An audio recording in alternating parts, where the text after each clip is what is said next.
Live from my apartment, it's Rob has a podcast, and now here's a guy who is very sad that the Amazing Race course said tonight, checkmate.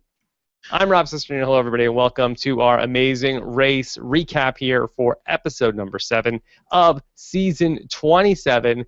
And with me to break it all down, the woman who always knows what country she's in, it is the great Jessica Liese. Jessica, how are you? I'm great, Rob. I mean, what a great episode. They went to Germany. Yes, can you believe it? Yeah, they went to Germany and the Hagu.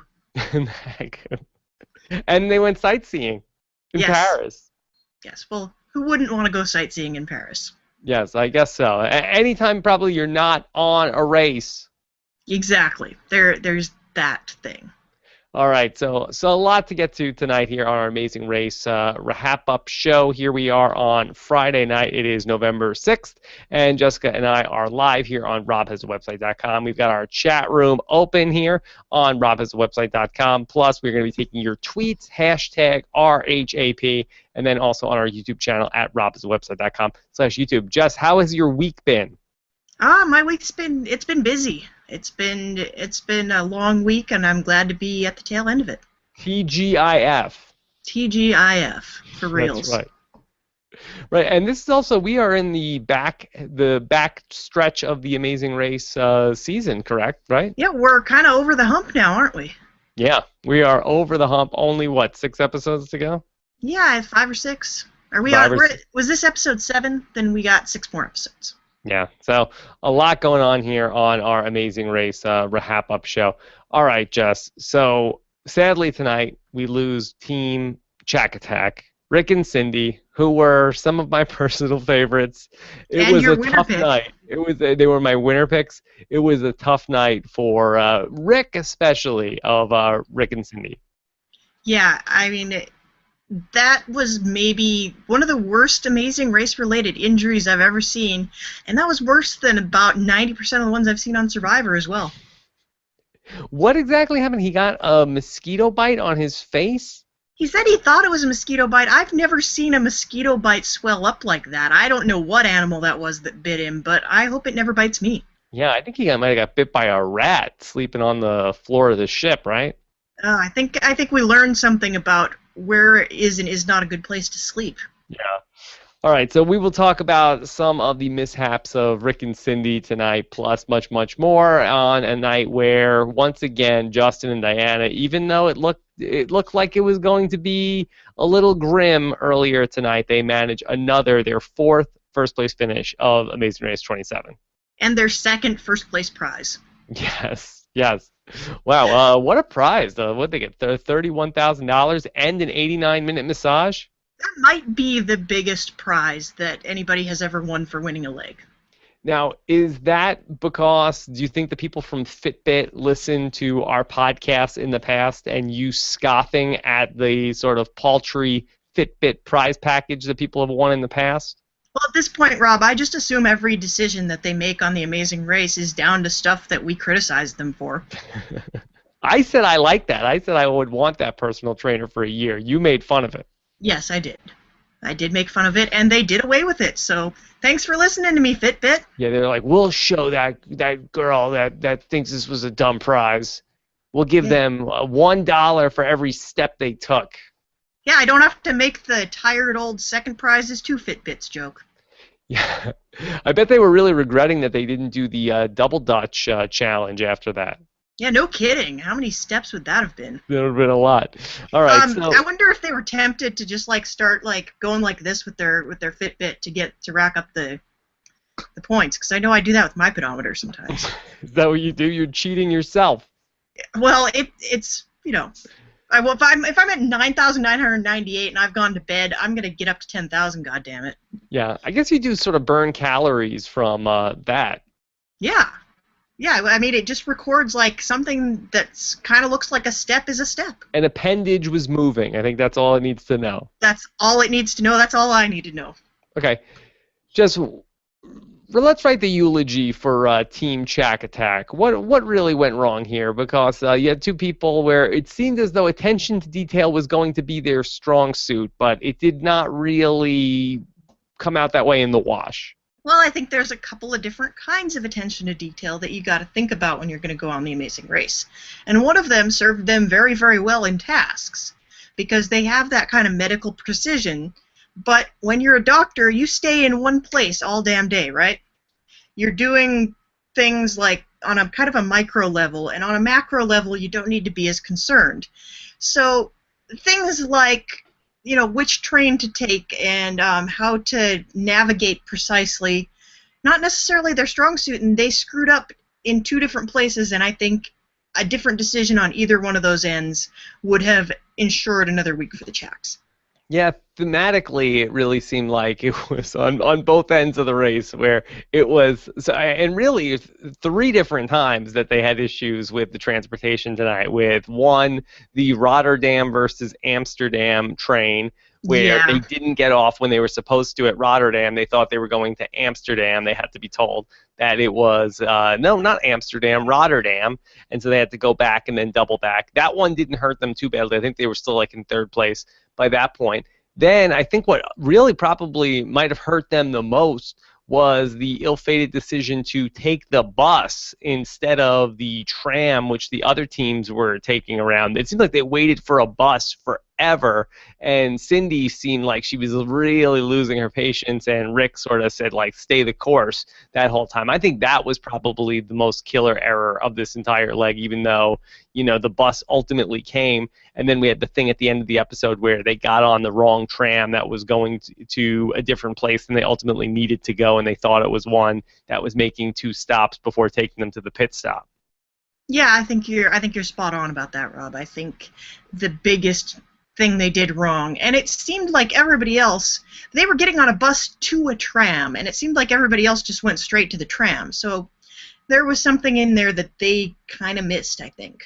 Yeah, I thought it was going to be that the buses weren't even running that day eventually, because it was like they seemed like they were waiting there forever just to sit there. I mean, that must be such an agonizing thing to go through when you're on The Amazing Race. It's like go, go, go, go, go. Okay, let's just sit here and wait for the bus while all the other teams are, nobody else is sitting here waiting for a bus. Yeah, and I think there's a lot more of that than you actually see on the show.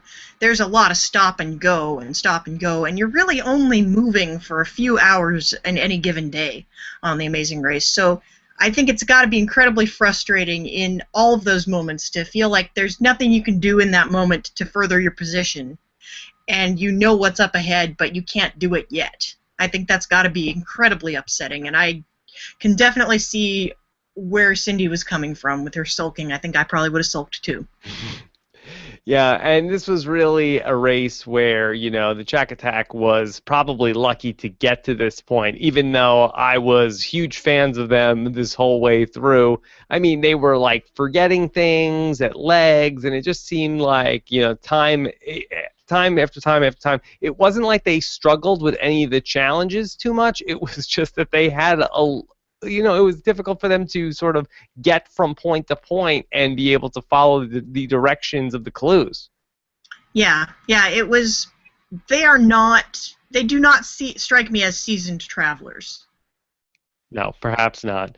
All right. Well, then on the other side of things, and of course we will do our exit interview coming up this Monday. I'll have a chance to speak with Rick and Cindy coming up on the podcast. On the other end of things, it was sort of an up and down week for Justin and Diana. It looked like for the first time that they were really going to have some competition for first place. Even though they haven't won first place every single time, but it looked like they were about to get passed by teams that were just able to perform better than them at the tasks.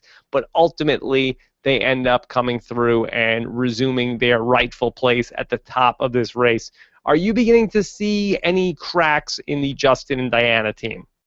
Well, definitely there have been cracks. Definitely they don't deal well with adversity. They take it out on each other. But I think they had a very good point at the beginning of the leg where they said, we were sniping at each other the whole last leg, but at the end of the leg we sit down and we talk about what did we do wrong and what do we need to do differently. And I think that shows some remarkable self-awareness. I mean, we will put aside the fact that they then Justin just started sniping almost immediately after they hit the course this leg. But they're thinking hard about every decision they make, and they're approaching it in a very informed and a very methodical kind of way. And I think that bodes really well for them for the rest of the race. And, normally I'd be bored with this. I'd be like, oh, God, these guys again? I mean, they've won 2/3 of the legs, but I like them. They're fun. They're having a good time. They clearly love the show. Like a team that doesn't love the show, that's just on it to be on TV or get a free trip around the world, when those teams win all the time, that's not as much fun, but this is fun. This I like. Okay, now for Justin and Diana, this is the second week in a row where they're really sort of at each other's throats. Not necessarily like on a Logan and Chris level, but they're really getting into it, which was something we didn't see earlier in the race. Do you think that's sort of healthy, that it ends up sort of bringing out the best decisions? Because we ended up seeing sort of the opposite of Rick and Cindy, where Rick is sort of making a call and Cindy is just going with it. Do you think it's healthy to have that kind of debate between a team on the race? I mean, ideally, you'd like to both be on the same page, but is that better than sort of the Rick and Cindy thing where Cindy's disagreeing and, there's just no more discussion about it? Yeah, well, I mean, look which team is still there and which team is not still there, Rob. Mm-hmm. I mean, I think that's all you have to say to that, but when you have two differing points of view, if you have one racer that's just going to always accede to the other team, to the other team member, that's not going to, the other person could be wrong, and you need to figure out who's right if you have two differences of opinion. And if you just let, one person be right all the time, there's going to come a point where they make the wrong decision, and you might have been able to speak up for yourself and make that not happen. The one thing on the Justin and Diana that I didn't like tonight was I felt like, they had the moment where Diana was saying, hey, let's run, and Justin was saying, let's take a taxi. And then, so they were having sort of a spat over that. And Justin was saying to her, you just have to admit that you were wrong. And once you admit that you were wrong, I'll drop it. And listen, I am no sage when it comes to marital harmony. Believe me, we could do 10 hours tonight on different fights I've been into in the month of November. But Jess, that doesn't seem like that helps anything. It doesn't. I mean, it goes back to something that my own husband tells me. Would you rather be happy or right? And his response is, I'd rather be happy about the fact that I am right, but he's being a smartass there. And it's something you gotta weigh how much you need to be vindicated against how much you need the rest of your life to go well. Yeah. Yes. Yes, I've tried that one also. It doesn't always work. Also, like they draw it up. Okay. In terms of now Justin and Diana, seemed like that there was this narrative that this was going to be the week that Joey and Kelsey were going to be able to pass them by, and Joey and Kelsey, or maybe the cheerleaders, were going to be the new top dogs in this race. For Justin and Diana to beat them both back and to come out on top again, does that say anything to you about their perseverance? Well, I think it says something about, their performance in the clutch. Like they're definitely a team that can pull out a victory at the very last second against some tougher competition than maybe you and I had originally guessed that they would have. Yeah. I was really impressed with the cheerleaders this week. I just got to say that, and I think it was just dumb luck that they didn't win the leg. Yeah, I didn't understand what happened. Was it potentially that the double dutch was further away from the pit stop? Yeah, I think so. I think it was probably neck and neck. When you have people in two different locations doing two different things, it's really hard to tell who's really ultimately finishing first. And, they could have been ahead by 5 minutes and then needed 10 minutes to get to the train. Mm-hmm. Yeah, well, let's talk about Tiffany and Krista, the cheerleaders, because it seems like we have a different cheerleader team than we had earlier in the season, and they've chalked it up to earlier in the season, earlier in the race, we were just following what the other teams are doing. Now we're not afraid to make a decision on our own and go in a direction that nobody else is going. We saw them tonight go to double dutch. Nobody else attempted that. They were able to do it, and ultimately they end up in third place tonight, right behind Joey and Kelsey. So do you think that this is a good direction for them to be going in, or do you think that this is one that is dicey and then eventually could create a problem for them? Well, there's always an element of risk in that kind of strategy, but on the other hand, you can't win a race if your entire strategy involves following someone in front of you. Like, that's just, Then you pass them at the end. Yeah, that's basic math, I guess you can draft behind someone and then, zoom out in front of them, which, that could very well happen. That could be what we're seeing here, but, I think that showed self-awareness. They looked at those two tasks and they said, we're not the greatest at navigating, but this double dutch, this looks like something we could do. And I would argue that no other team out there right now would have been able to do that task.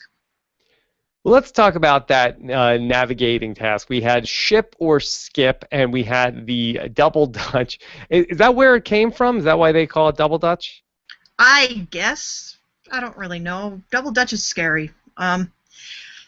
Yeah, but think about this. You got a team that doesn't even know what country they're in. They're going to do the task that's not navigating, right? Right. So, Jess, what do you think of this simulator task? This was like some sort of like Kobayashi Maru. Yeah, it totally was, except you don't have to cheat to win. Yeah. Is that how Justin and Diana did it? Yeah, they went into the back end and they hacked it. That's how they won. Justin cheated to beat the system? Okay. So in terms of this task, I did think that this looked very difficult. Yeah, it looked like it was, there was a lot of finessing to it, and there was a little bit of strategy there, too, because the person that knew which way you had to go was not the person with their hand on the controls. So there was teamwork there, there was navigation, there was, a steady hand on the steering mechanism. There was a lot of things. Yes, the rudder. Jess, which of the teams would you most like to sail on a ship with? You've seen, 5 different teams tonight attempting that? Yeah, I think I know that I would not want to sail with Motherboy because they seem like the team that came the closest to wrecking the boat. And that was I think that would be the most fun boat. That was what I was waiting for, honestly. Like, can you actually die on the simulator, or can you just fail to drop your pilot off? Because that's no fun. I want to see a sinking boat and flames and bodies. Well, I think in Star Trek 2, I think that everybody had to pretend to be dead then at different points. Yeah. I think things were exploding. Yeah, they definitely were, because they had that fake out scene in the beginning where everybody dies. And you're like, oh my god, everybody died in the first 5 minutes of the movie. So you would have liked to have seen some of that incorporated into this naval simulator. Yeah, absolutely. We need that. Yeah, I thought that was a cool task. Now, let's talk about Team Texas. What the hell has happened to Team Texas, where the narrative this season was, well, it's either going to be Team Texas or Justin and Diana. It's a heavyweight battle. Jess, isn't this exciting that we're going to have these 2 heavyweight teams go neck and neck all the way down to the end? I mean, Team Texas can't even sniff the front of the pack anymore. Yeah, Team Texas, I don't know. I think they may not be quite as worldly as some of the other teams here. And I think they are also not great at confronting adversity. Something bad goes wrong for them, they can't just shake it off the way we've seen Justin and Diana do a couple of times. Yeah. These guys, something happens, and they aren't able to claw their way back up to the front. They're not quite as hungry. Yeah. I mean, do you see them getting back to the top of the pack at any point the rest of the way? I mean, if there's a really big reset point, if everybody is all on the same flight for next week, they could definitely, get through customs fast, come out ahead, and get a couple of brute strength tasks that keep them up in front. I don't know. I thought the show really threw them under the bus tonight with that arithmetic scene. Or threw them under the bus or under the tram. Or the boat simulator. With that Fitbit scene of what's 152 minus 128. Yeah, there was just they were doing calculus on that sheet of paper there. I don't know what they were doing. And also, I don't know, it seemed pretty self-policing there. I didn't see anybody come close to getting it wrong. I didn't see that, cute tulip girl being like, no, I needed a different number of tulips, go back and do it again. Well, the whole thing I thought seemed like it was pretty self-policing of like, okay, what was your highest heart rate yesterday? It's 138. Yeah. Like, I mean, it's just like they just handed in a card. It wasn't like wired to anything. There wasn't anything you had to remember. And it's like, okay, what is it now? Okay, 110. Well, you did have to write it down, you know. Okay, We well, saw people writing it down last leg because I was impressed by Joey getting 157 when he checked in at the mat, which he told me later was because they had to run across the street similar to the cheerleaders. yeah. All right. Well, how about this, Jess? That I would say that here's the thing with Fitbit to work on for next season. We've already fixed the problem with the prize. People writing down what their heart rate was after the fact, not as exciting. Give me like the real-time monitor like in the corner of the screen of like as the guy is bungee jumping, I want to know what the heart rate is as it's happening. I like that. That's pretty good. And also, like, have them, don't you, correct me if I'm wrong, because my pedometer is just an app on my phone, but with your Fitbit, aren't you able to, like, download all of your heart rate information and look at it on a screen? Well, it works with Bluetooth, so I don't know if you need to have your phone nearby or exactly what the problem is, but I don't know if they can't do it on the road or stuff like that. But yeah, it's supposed to track to a computer, so you can sort of sync up that information. Yeah, I mean, give them selfie cams and have them, like, download their Fitbit stuff to their selfie cam. We've been there, done that, Jess. Well, we've been there, done that with the Fitbits, too, my friend. Yeah. All right. So Team Texas looks like they're just like lost at sea out there. For Denise and James Earl, let's talk about how they were able to, they were in a free fall last week. They end up coming out of the RHAP contest. They finally get it. They don't have any sort of major screw-ups this week, and then they're able to, by the grace of Rick, able to avoid a last-place finish this week. Yeah, I mean, Mother Boy was solid this week. There's not much you can say about them. They did everything right, and they were rewarded for it. So, yay! And I was worried because that was some slick editing at the end. I seriously did not know which way it was going to go. I didn't know if I was being faked out or not.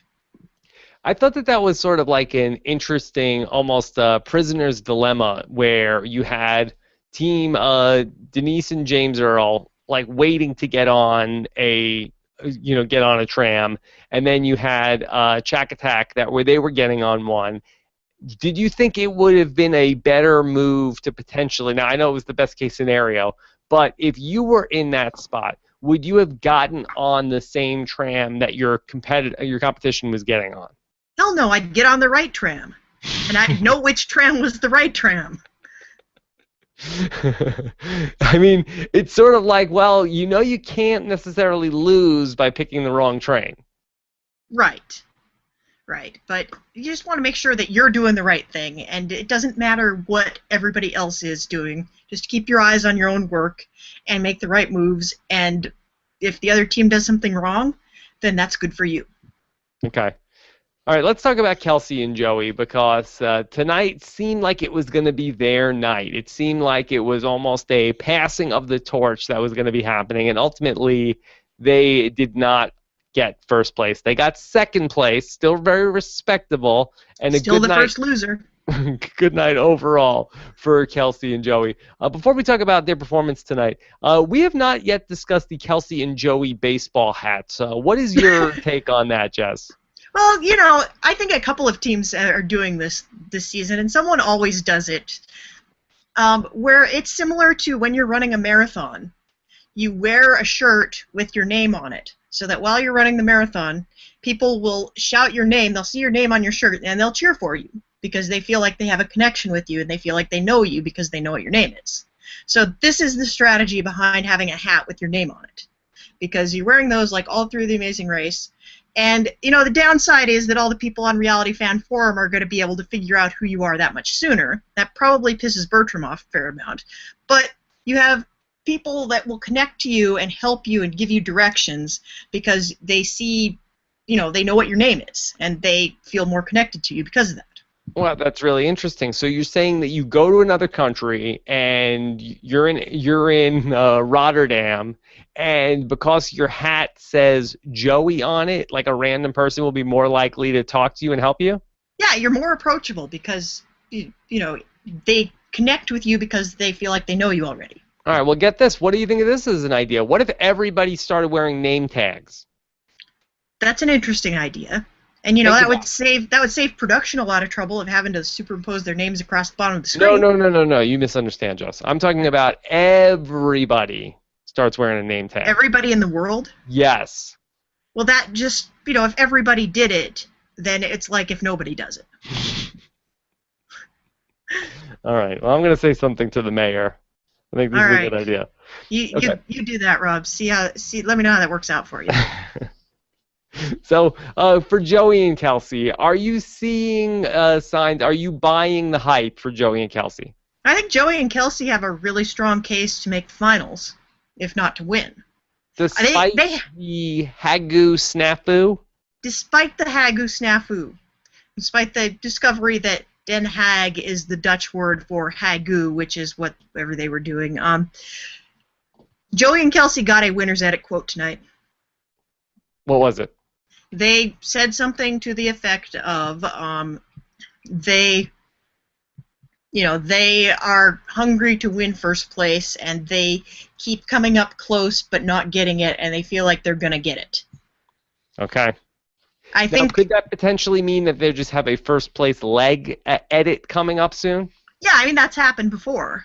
In fact, that happened this summer on Amazing Race Canada. We had a team that consistently won every leg, and we had another team that was always hot on their heels, and they kept saying, we're going to overtake them, we're going to beat them, and I thought this meant maybe they would win.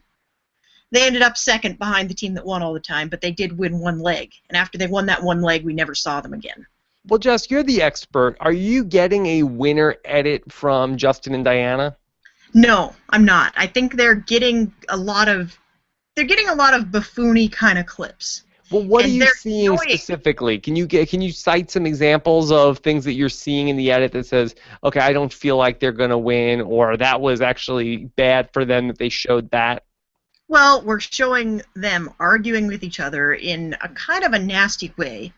Justin is kind of getting over the top negative edit. Like OTTN? OTTN, Rob. He's really annoying to a lot of people. And, those of us that have watched every season 3 times, we know that in real life he's probably a totally normal dude. And like every single person I've ever met who's been on the show has been a totally nice and normal person in real life. Everybody? Everybody, Rob. Like, I'd have a beer with any of them. I'm saying. I think there's gotta be at least one. There's 2. 2. A team? Maybe. Okay. But I think it's more that they won't have a beer with me than I wouldn't have a beer with them. So, Justin and Diana, a team I would have a beer with, and there are a lot of people out there that really disagree with me on this point. He is getting this edit that he's, overbearing, and he's annoying, and nobody likes him. And it's really borne out that, out in the world, on the social media and whatnot, everybody gets along fine. And, they've all assured everybody that each other is friends with each other, and there's not any hard feelings remaining. And it seems to me that they were really playing up this, like, green team versus everybody else thing, so that we would not like the green team. And indeed, a lot of people don't. So, I think that we're getting a lot of, like, every single negative thing that has happened between Justin and Diana and between them and everybody else, we're seeing that. Mm-hmm. And it's making us not want them to win the whole thing. All right, well, let's talk about Logan and Chris, who are always entertaining. How was tonight for you on the Logan and Chris meter? I wanted more Logan and Chris. They entertain me. Yeah. They delight me. Overall, I mean, this was not a bad night for them. Yeah, it wasn't. They did just fine, but you wouldn't know it from listening to them, would you? Yeah. I mean, they were fun. I mean, this was like an average night. I mean, they didn't have any sort of major blow-ups tonight. No, they were fine. They started out in the back of the pack. They were near the back, but they made up a lot of time on every task. They just kind of moved further and further up, but they were still not happy about it. In the maritime task, they seemed like the first time they did it, they had no idea what they were even supposed to be doing. I was surprised that they ended up then in the episode then getting it very quickly, but it started and wait, what's happening? What are we doing? We're driving the boat? What? Did it start yet? Did it start?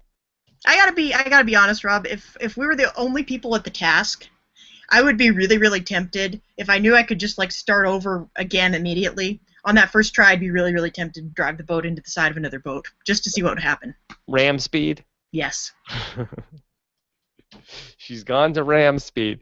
Yeah, so Logan and Chris seem, not ludicrous speed. Not ludicrous speed. That Logan and Chris, they were very, fun as always, and it looks like more drama coming on the way next week based on Phil's voiceover for next week's episode. Jess, anything else from this episode before we get to questions?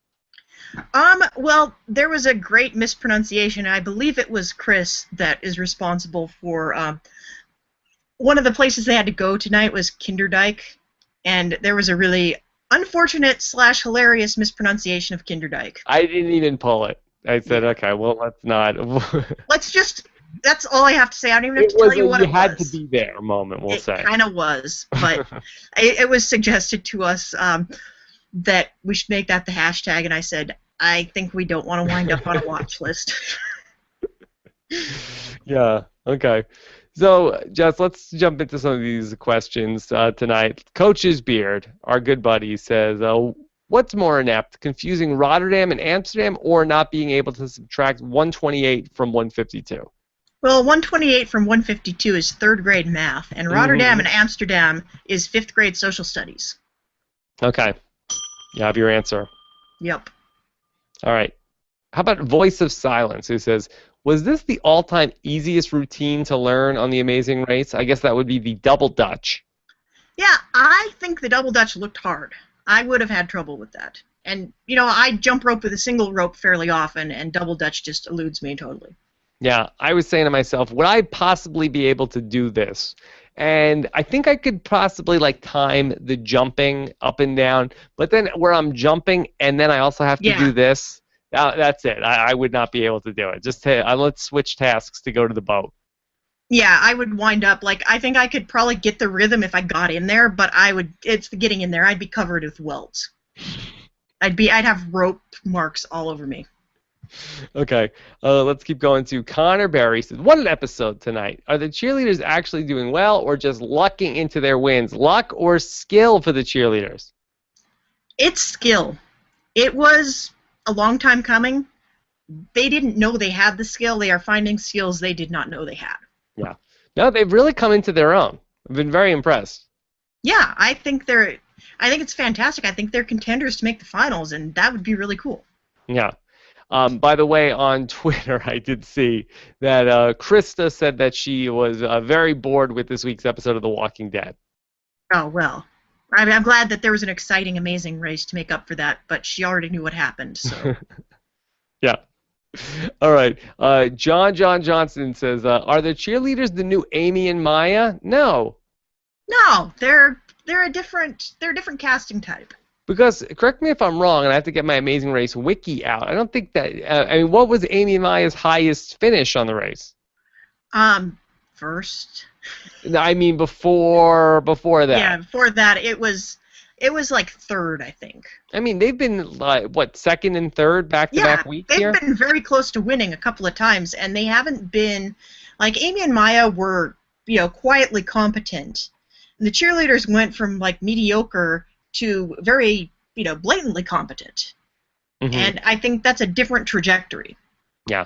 They're really having sort of a New York Mets 2015 type run where it's sort of they were just sort of not that great, and now there's all of a sudden they're getting hot at the right time.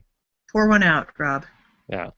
It's okay, Jess. Let's go to Mr. Air Sonic. Wants to know, the boat navigation was giving me flashbacks to one of Amazing Race 19's final tasks. Jess, was the same thing happening for you? Yeah, it was. It struck me as very similar. It was interesting that I think that's something they've done similar things on several different occasions where I think that simulator thing, I think that's a really easy way to have people do something that looks dangerous and exciting without actually putting them in any real risk, which is the point of a simulator in the first place. Yeah. Is a boat simulator too boring? If you're going to do a simulator, do you want to simulate them going to, like, outer space?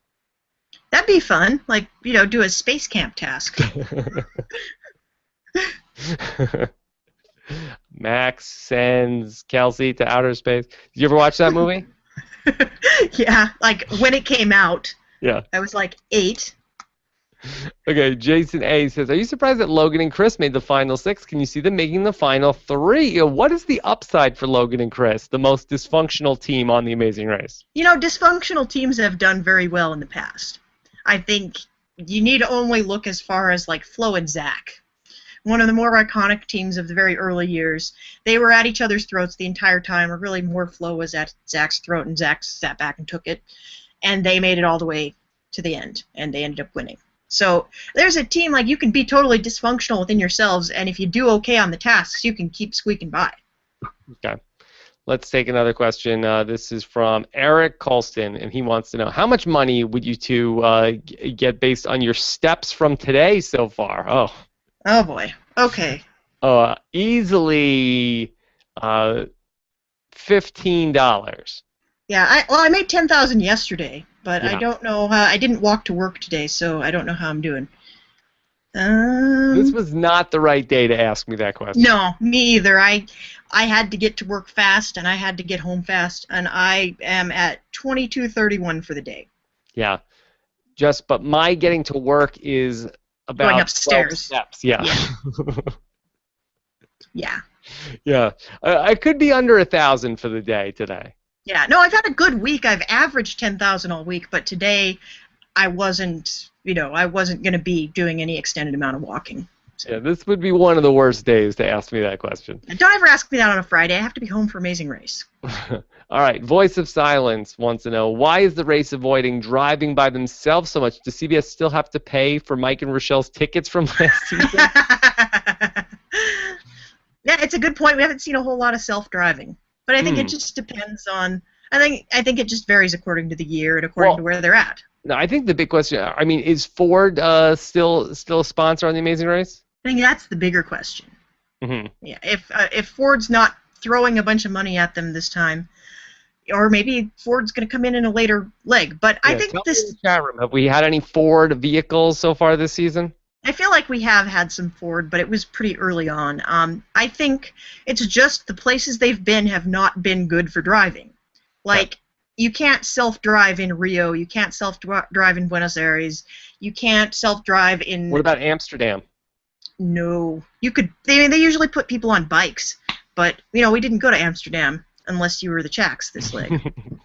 Yeah, but the Netherlands is also, like, it's not the most driving-friendly place. And it's been a lot of cities, and it's been Zimbabwe.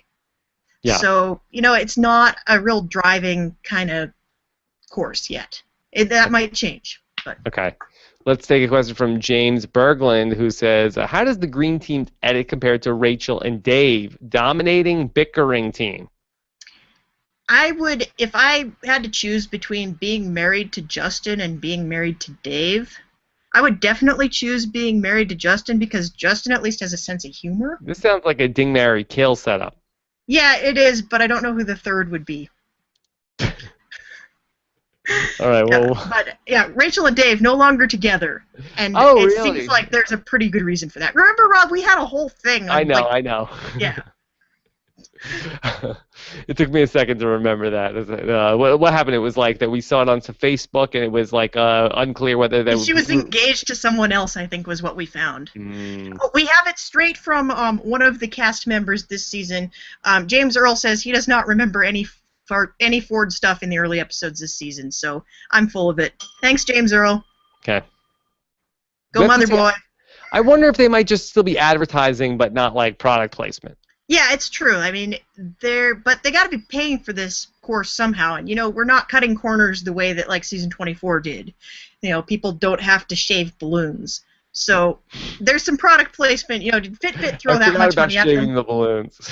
Never forget, Rob. Okay. Let's go to Connor Barry. He says, with all the super legs going on and most likely a Final Four, should we expect a super leg or an elimination leg going into that? I guess that's at Final 5. Yeah, we could see. I think we'll probably see another Final Four keep on racing scenario. That seems pretty par for the course. All right, let's do a couple more questions here with Jess. Oh, the great Paul Borges says, name tags. Oh, I see. So you can go, you know who I saw wildling today? Herb. What? There you go. Okay. I think he's out obscure referencing me. I guess so. Okay. Tony's Llama says, what do you think of Team Texas pulling an Oswald and Danny minus the shopping? Yeah, wasn't that really wacky of like, oh, I guess the train's not coming for a while. Sightseeing, let's go. We're in Paris. Well, we saw that has happened a fair amount. Like last season, we saw it happen to Tyler and Laura. They went out partying in Amsterdam. It was her birthday, though. It was her birthday, yeah, but that's not an excuse. Dirty 30. Yeah, her damn birthday. Yeah, she didn't even get a reward or a clue. Yeah, she had to do the dishes. Yeah, we've seen this happen before, where a team is handed a departure time and they think that they are bound to that departure time, so they don't bother looking for anything else. That's got to be in the JL rules.